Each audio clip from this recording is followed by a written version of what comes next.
الحمد لله و الصلاة و السلام علی رسول الله و علی آله و صحبه و من والاه. با سلام و درود خدمت شما بینندگان عزیز. امروز هم گنج دیگری از گنجینه‌های بسیار مهم رو برای شما صحبت خواهم کرد. من در هفته گذشته در مورد یکی از همین گنجینه‌های پنهان صحبت کردم و اون هم راضی بودن به رضای خداونده. اینکه راضی باشی. الرضا بالله ربا، الرضا بقضاء الله و قدره، الرضا بالاسلام دینا. اینا هر کدوم از اینها خودش محور بزرگی از محاور رضایت هست. اون کسی که اعتراض دارد و ناراضی و ناخشنود به قضا و قدر رنج بسیاری خواهد برد. و اما اون کسی که راضی به قضای خدا و قدر الهی هست و تسلیم، اون کس آرامش بیشتری رو خواهد داشت. اون کسی که راضی نیست به داشته های خودش، از قیافه خودش بدش میاد و همیشه فکر میکنه دیگران از اون زیباترن. اون کسی که از کار خودش ناراضیه و همیشه اعتراض داره و چشمش به کار دیگرانه، این کار رو عوض میکنه، کار دیگه میگیره، باز هم ناراضیه، کار دیگری رو عوض میکنه، باز هم و همیشه این نارضایتی وجود داره. گاهی نمیشه که ایشون اعلان کنه و خوشحال باشه که خداوند چنین چیزی رو بهش داده. نعمت‌ها رو نمیبینه ولی نداشته ها رو بیشتر میبینه، بسیار میبینه و این باعث میشه که همیشه در رنج باشه. به خاطر همین رضایت یک گنج مهمه. و اما در نقطه‌ای که خیلی مهمه، رکن مهمی از ارکان مهم دین هست، راضی بودن به قضا و قدر، یا میگن ایمان به قضا و قدر. چرا ایمان به قضا و قدر؟ یعنی تو راضی باشی به این که قضا و قدر الهی حق و تسلیم باشی و اینه که وقتی راضی شدی به اونی که خدا میخواد، خداوند چیزی رو بهت میده که بی نیازت کنه. معنی حرف اینه وقتی که میگی من خدایا به اونی که تو میخوای راضیم و اونی که تو در مسیرم قرار دادی راضیم، تسلیمم، خداوند چیزی رو بهت میده که تمناش میکنی. اما اگر راضی نباشی و اعتراض کنی، شکوه کنی، داد و فریاد بزنی، اعتراض کنی، بعضیا میرن اعتراض میکنن و شروع میکنن چرا فقط خدا ما رو دیده، چرا فقط بر ما مصیبت نازل شده، چرا فقط ما این گونه میشیم. چرا فقط ما یعنی چی؟ یعنی اینکه اولا اعتراض کردی، دوما داری مقایسه میکنی، میگی چرا بر دیگران مصیبت نازل نشده. خب بر همه مصیبت نازل میشه البته، ولی مشکل اینه که تو راضی نیستی به رضای خداوند و وقتی راضی نیستی دیگه نتیجه هم بد خواهد شد. ببینید دعایی که پیامبر اکرم علیه السلام میکرد، میفرمود اللهم اسألك الرضا بعد القضاء و برد العیش بعد الموت. میگه خدایا از تو میخواهم که به هم رضایت ببخشی بعد اینکه چیزی رو مقدر کردی و خنکی زندگی بعد مرگ رو هم میخواهم. این خیلی مهمه. ببینید دو تا چیزی که سعادت کامله، یکی راضی بودن به قضا و قدر الهیه که در دنیا بهت سعادت و خوشبختی میده، هم و غم نداری، در آخرت هم آرامش و خنکی اون زندگی و خوشی که در زندگی بعد از مرگ خواهی داشت. و در دعای استخاره میخونیم، وقتی که ما دعای استخاره رو میخونیم در آخرش میگیم چی؟ این دعا رو میکنیم، میگیم واقدر لنا الخیر حیث ما کان و ردنا به.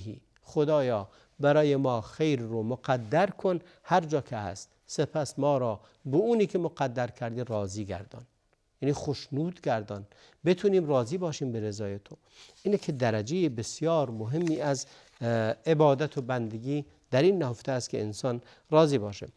پیامبر اکرم علیه السلام فرمود، انسان مؤمن این رو فرمود علیه السلام احرص علی ما ینفعک واستعن بالله. گفت که اون چیزی که به تو نفع میرسونه از اسباب اخذ اسباب کن و از خداوندم کمک بخواه. بعد نقطه بعدی که فرمود ولی بدون واعلم، این رو بدون که اگر جن و انس از اول تا آخر جمع بشن بخوان به تو نفعی برسونن، لن ینفعوک بشیء الا قد کتبه الله لك. نمیتونن چیزی رو به تو برسونن مگر اون چیزی که خداوند برای تو نوشته. اون چیزی که نوشته همون خواهد بود. باز در ادامه فرمود اگر جن و انس از اولشون تا آخرشون، یعنی از زمان خلقت آدم تا امروز تا قیامت، و در مورد جن هم همچین، اگه همه جمع بشن و بخوان به تو ضرری برسونن، لن یضروک بشیء الا قد کتبه الله لك. نمیتونن ضرری رو به تو برسونن مگر اینکه خداوند از پیش این رو نوشته باشه. پس نفع و ضرر این نیست که باید بترسی. میگه استعین بالله، حریص باش، حرص ببر در اون که نفع داره برات. چی برات نفع داره؟ سعی کن از دست ندی. علم برات نفع داره، مهارت‌های دنیایی برات نفع داره، قرآن خوندن برات نفع داره، نماز خوندن برات نفع داره، به همه کارهای نیک و خوبی که وجود داره، چه دنیوی چه اخروی مفیده. اون مفیدها رو انجام بده و از کسی هم نترس. معنیش اینه که از کسی نترس، راضی باش به رضای خدا. هر بلایی هم در مسیرت قرار گرفت، بدان چیزی خدا مقدر کرده و جن و انس و نمیدونم بشر و خلایق هیچی نمیتونه کاری بکنه. اما در بقیه میفرماید که اگر خب اوضاع تغییر کرد، شرایط بد شد و وضعیت بدی براش پیش اومد، این انسان شعار راضی بودن به رضای خداوند از قلبش نمیره و همیشه راضی خواهد بود. و در آیه‌ای که خدا می‌فرماید ولیس بضارهم شیئا الا باذن الله، هیچ کسی، ساحر و جادوگر و هیچ کس نمیتونه به تو ضرر برسونه مگر خدا بخواد.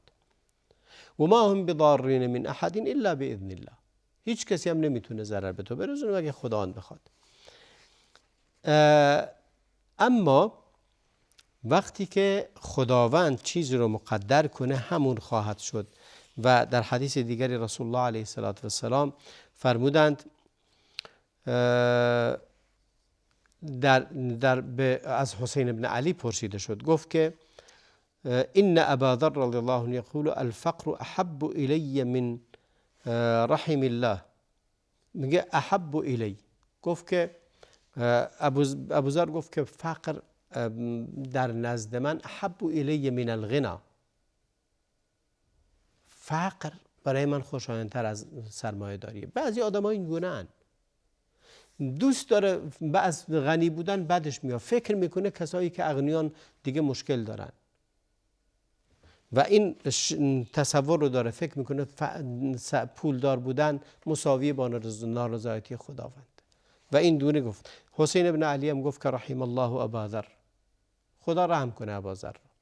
اما من فاقول من اتكل على حسن اختیار الله لم يتمن غیر ما اختاره الله له. این عبارت رو ببینید چقدر جالب و مهمه. میگه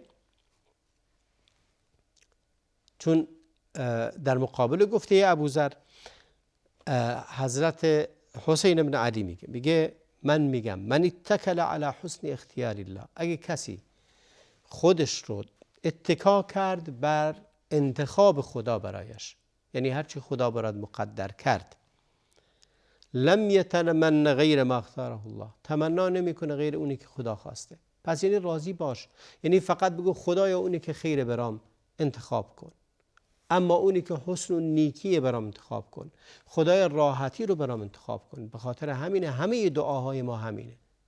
پیامبر فرمود علیه السلام اللهم انی اسألک علما نافعا و رزقا طیبا و عملا متقبلا. خداوند پیامبر نفرمود که فقر رو میخوام یا بیماری رو میخوام، مثل ابوذر که گفت که احب الی الفقر احب الی من الغنا و السقم احب الی من الصحه، که این یک اشتباهی است که در بعضی از تصورها وجود داره.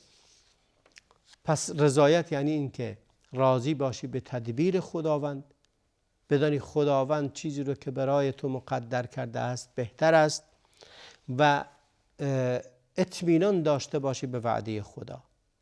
دو تا چیز خیلی مهمه. یکی اونی که خدا برات تدبیر میکنه، یعنی برات مرتب میکنه و میچینه، به این اعتماد ایمان داشته باشی و راضی باشی، قانع باشی بهش. نقطه دوم، به وعده‌ای که خداوند داده بهت قطعا یقین داشته باشی، اعتماد به وعده خداوند. خداوند فرموده است که ادعونی استجب لکم. اینقدر یقین داشته باشی به این، اعتماد داشته باشی به این. و خداوند فرمود هو الذی یقبل التوبة عن عباده و یعفو عن السیئات. خداوند توبه رو از بندگانش میپذیرد و گناهان رو میبخشد. امروز یکی به من میگفت که گناه بزرگی کردم و خدا نمیبخشد. گفتم تو اعتماد نداری به اون چیزی که خداوند وعده داده. خداوند وعده کرده است، فرموده است که قبول میکنه توبه رو.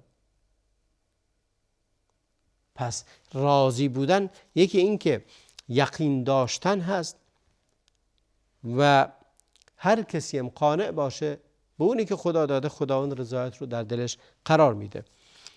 در صحیح مسلم اومده که رسول الله علیه السلام فرمودن قد افلح من اسلم و کان رزقه کفافا و قنعه الله بما آتاه.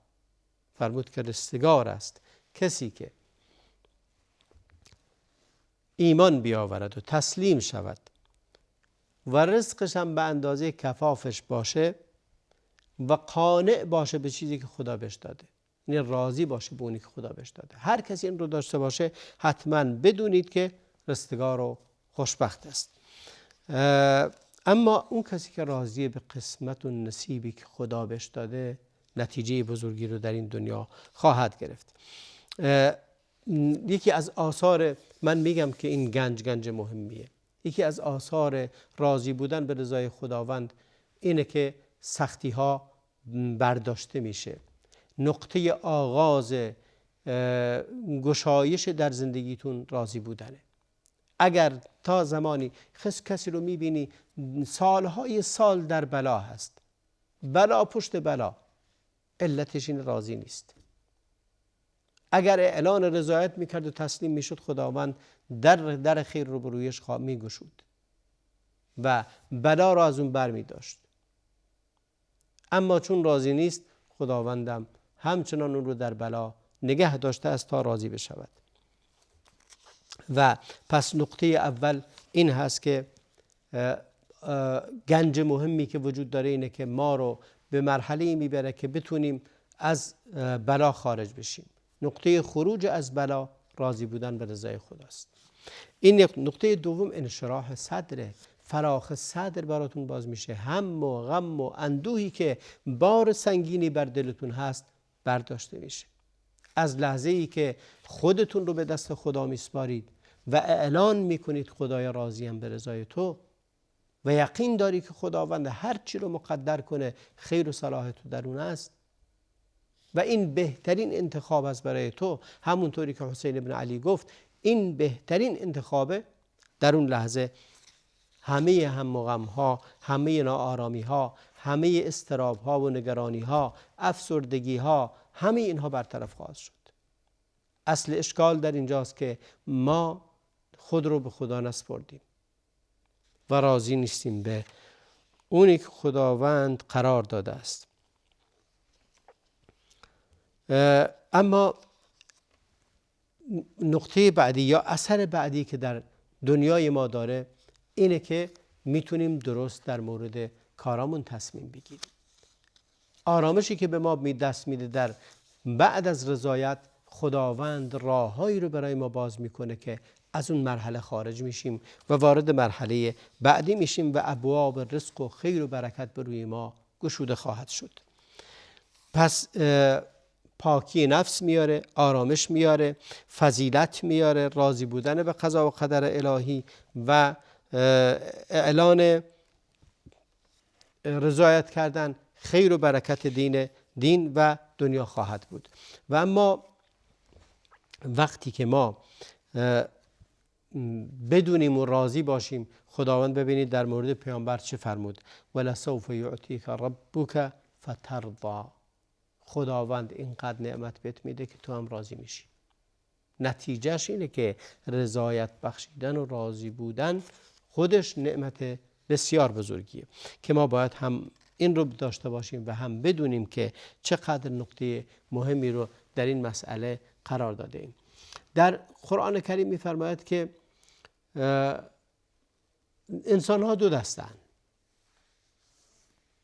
دسته‌ای وقتی که خدا نعمتی بهشون میده میگن که ربی اکرمن، خدا منو اکرام کرده، یعنی اصلا فکر میکنه که زرنگی خودشه. میگه اگه خدا اینو به من داده من پس محبوب نزد خدا هستم و این انحرافه. و وقتی هم که بلایی سرش میاد میگه ربی اهانن، خدا به من اهانت کرده، منو خوار و ذلیل کرده، از من خوشش نمیاد. و اینه که به این مسائل برمیگردونه. ایمانش رو تعلق نمیده، بلکه ما باید بدونیم که اگر سلب نعمتی شدیم به خاطر گناهانمون، ولی از طرف دیگه بفهمیم که خداوند خیر رو نصیب آدم میکنه و باید راضی باشیم در وقت بلا و راضی باشیم در وقت رخا. صفت انسان اهل ایمان این هست که در وقتی که وقت رخا، الشکر علی الرخا و الصبر علی البلا، دو تا صفت از صفات اهل ایمان هست که به این موضوع ایمان دارند و لذا آثار این ایمان رو میبینن، آثار این خیر و برکت رو میبینن. یکی از مقامات مهم راضی بودن به رضای خداوند راضی بودن به شرع خدا هست. باید راضی باشیم به شرع خدا، به حلال و حرامی که وجود داره به اون هم راضی باشیم و خوشنود باشیم به این. مقام بعدی مقام این هست که راضی باشیم به این که محمد علیه السلام پیامبر ماست و قدوه و الگوی ماست و بدیلی و جایگزینی برای ایشون نگذاریم. یعنی چی؟ یعنی وقتی که شما اخلاق رو، آداب رو، قدوه رو، الگو رو میگیرید، پیامبر اکرم علیه السلام بگیرید. فرمود لقد کان لکم فی رسول الله اسوة حسنه لمن کان یرجو الله والیوم الاخر. در همه چی این الگو قرار بدیم. پس بدانیم که رضایت سه مقام داره: راضی بودن به رضای خدا، به اینکه الله رب ما هست، قضا و قدر الهی و هر چی رو که خداوند در مسیر ما قرار میدهد باید تسلیم باشیم و راضی باشیم به رضایت اون. این به اون معنی نیست که تلاش نکنیم برای خارج شدن از تنگناها، بلکه تلاش میکنیم ولی نتیجه هر چی خدا بخشید به اون راضی هستیم. اعلان رضایت بکنیم در دل ولی در عمل اسباب رو برای خروج از اون به کار ببریم. به انتهای برنامه امروز رسیدم. تا برنامه دیگر همه شما عزیزان رو به خدای بزرگ میسپارم. و صلی الله و بارک علی نبینا محمد و علی آله و صحبه اجمعین.